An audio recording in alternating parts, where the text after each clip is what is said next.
Good evening, Turks and Caicos. I hope this video find you all well, as I am well.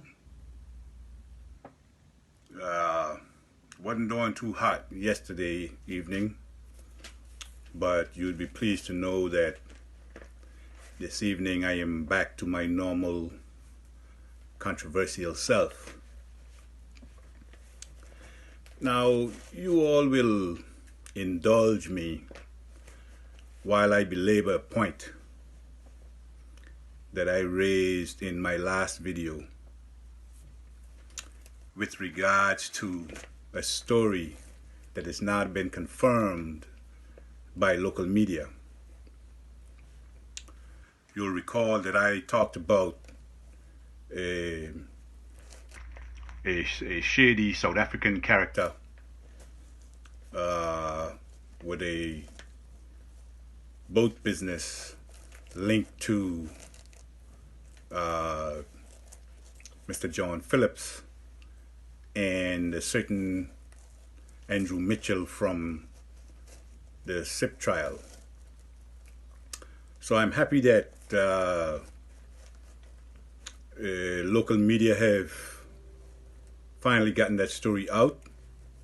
They have vindicated me because I didn't want to seem like I was paddling in rumors. But the reason I want to belabor this point is because I am of the opinion that,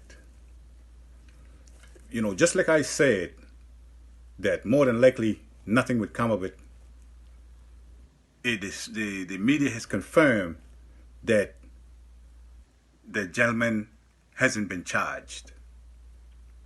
Even though they found the firearms, there were no charges filed. He was arrested, but there were no charges filed. And we all know if that was a local person, they would still be locked up right now. Right? I am of the opinion that not only should this guy be charged, he should spend some time in Grand Turk, in sitting pretty, until, if the Americans have interest in him, until they come and get him. And I'm of the opinion that Mr. John Phillips should resign from the government, should resign from the Legislative Council. Because we will never know how deep his involvement ran with this guy, this Tim Villalon, whatever his name is. We will never know how deep his involvement ran. But since they are all in cahoots with this criminal, then he should not be sitting in our House of Representatives. And Andrew Mitchell should recuse himself from the SIP trial. As a matter of fact, he should be fired. He should be fired off the SIP trial. And they both should be deported from this country, him and this Tim. I'm tired of this two different justice system, one for blacks and one for whites. If you all want to tell me that it's not so, then let me see justice done in the case of these two guys.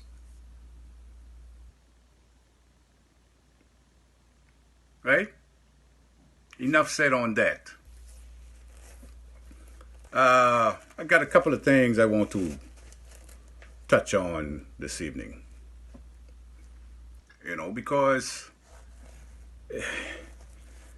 apparently I'm the only one observing these things. I'm saying that because, not to belittle anybody else, but I seem to be the only one willing to say the things that everybody is saying under their breath in private.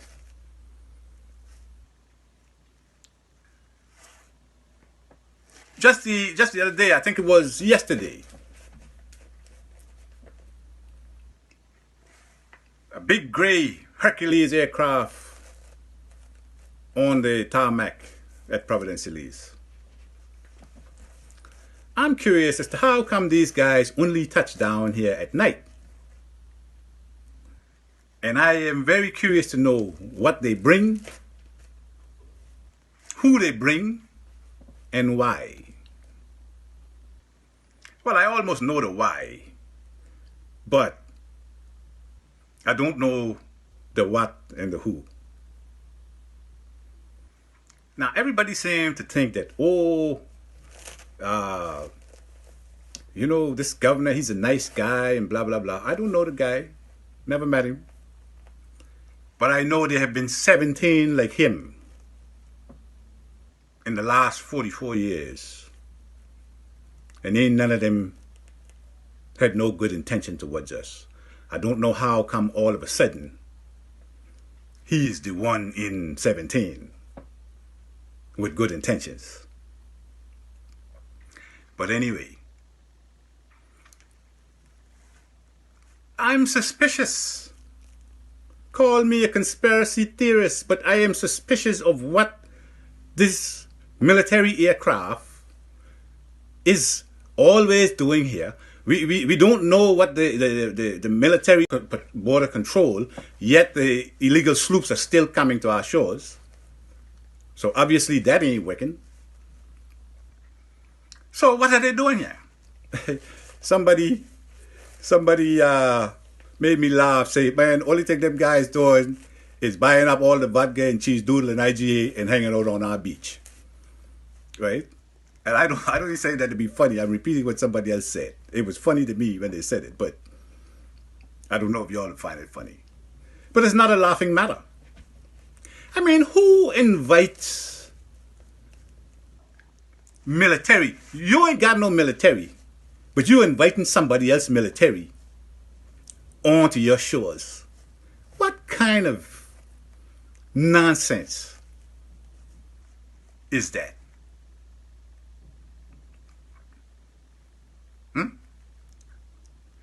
But anyway,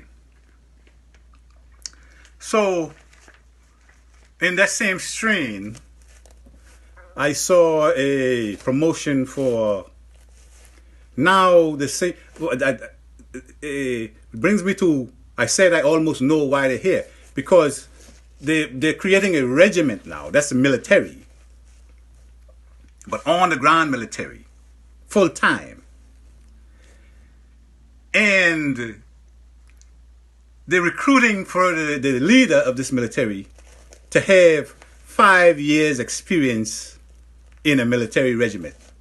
Obviously, you know that post is not for no Turks and Caicos Islander, because where's the Turks and Caicos Islander supposed to get 5 years experience in a military regiment? So we can scratch that one off. We know that post there is not for none of us. Right?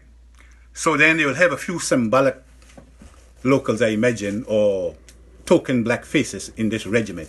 But this is basically a British military regiment on our shores, supposedly to protect us from illegal Haitians. Now my question is, on the flip side of that is, who is going to protect us from them? Aren't you curious, Turks and Caicos Islanders? Or you think they're nice guys too?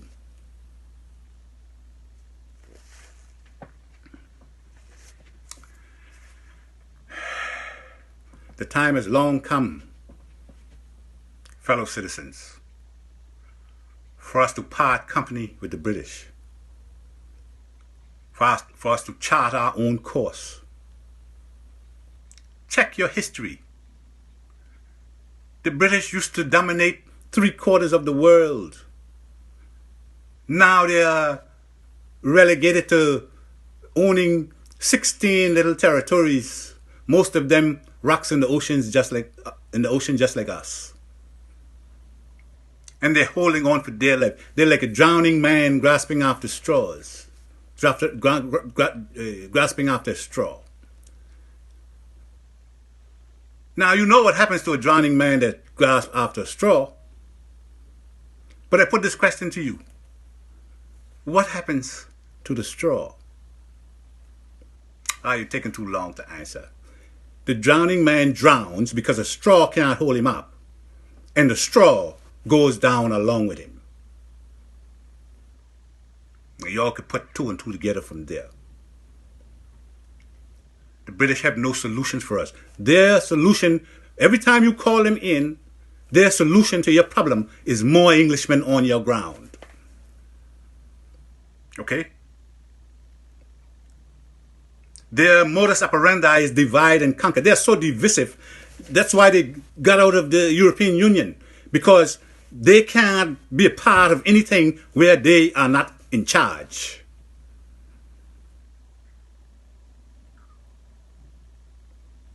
And they don't have no solution for us. There's no European solution to a black man's problem. Because even when they bring the money, you can't get none of it. It circulates among themselves. You could get a little money to build one little house, and that's it. And then you're a slave to debt for the rest of your life trying to pay for a little house. As soon as you want to start a business, no, you can't get no money. Right? So they have no solutions for us. We need to find our own solutions among ourselves. We can do it. We did it before they came. We survived the hurricanes and the mosquitoes. Right? We were supposed to die here, but yet we survived. And we have let them come right back and take it all away from us again.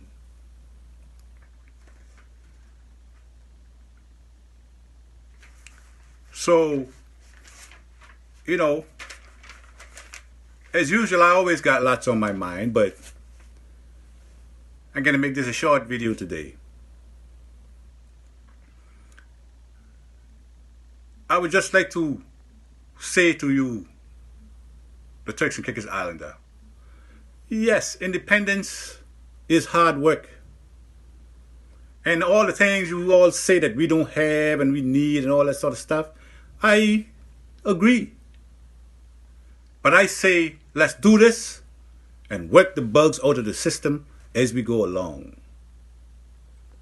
And all those people that we have already grandfathered into our citizenship, they come along with us or they don't. Just don't get in our way. With that, I say thank you all very much. I hope you all have a good night.